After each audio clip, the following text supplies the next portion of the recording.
Bueno, gente, hoy es 12 de octubre. Cuando yo era chico se celebraba el descubrimiento de América.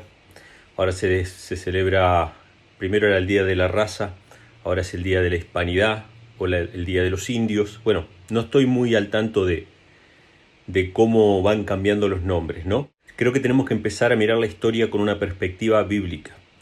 En la Biblia se presenta que Dios es un juez, un soberano, sobre todos los pueblos y sobre todas las naciones, no solamente sobre un pueblo como los judíos o Israel, sino sobre todas las naciones. Hay profetas que hablaban al rey de Babilonia, al rey de Tiro, al rey de Egipto. O sea, los profetas siempre fueron a hablarle a estos reyes para pedirles cuentas, ¿no? Dios está sobre todos los reyes.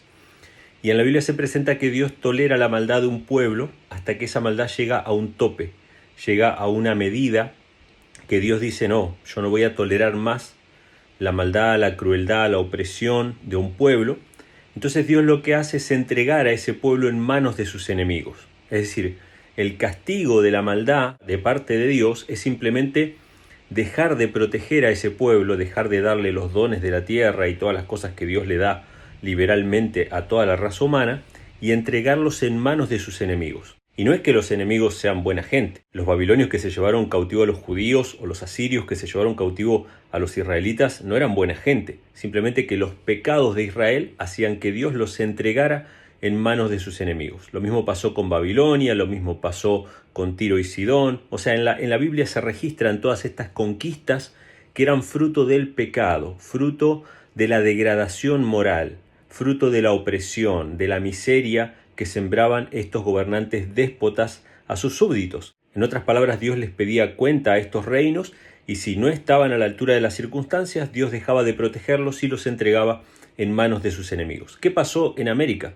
Los pueblos que habitaban América llegaron a un grado de degradación tal que Dios ya no podía tolerar más tanta maldad y los entregó en manos de sus enemigos. Según los registros históricos, no solamente habían sacrificios humanos, en América había todo un sistema imperial que oprimía a todos los pueblos que andaban dispersos por toda América, sino que también había canibalismo, había un salvajismo tan extremo que Dios no podía tolerar ya tanta maldad, y fueron entregados en manos de españoles, portugueses, ingleses o quienes fueran, que no eran buena gente. No estoy diciendo que sean buena gente, pero simplemente fueron desprotegidos de parte de Dios por causa del pecado. Es decir, la conquista de América, en otras palabras, no se dio simplemente porque acá había un pueblo que vivía en armonía con la naturaleza y que eran prácticamente angelicales y vinieron los malos a oprimirlos, sino que este pueblo fue conquistado por causa de sus pecados, por causa de su transgresión y de su crueldad.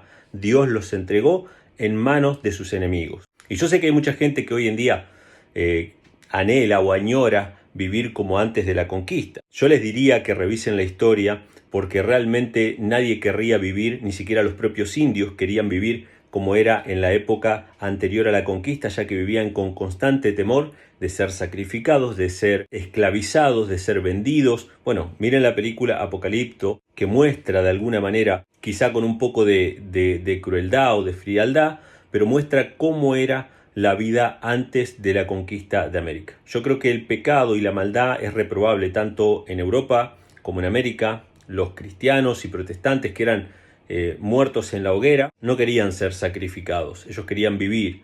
Y los que eran sacrificados en las pirámides en Centroamérica tampoco querían morir, querían vivir.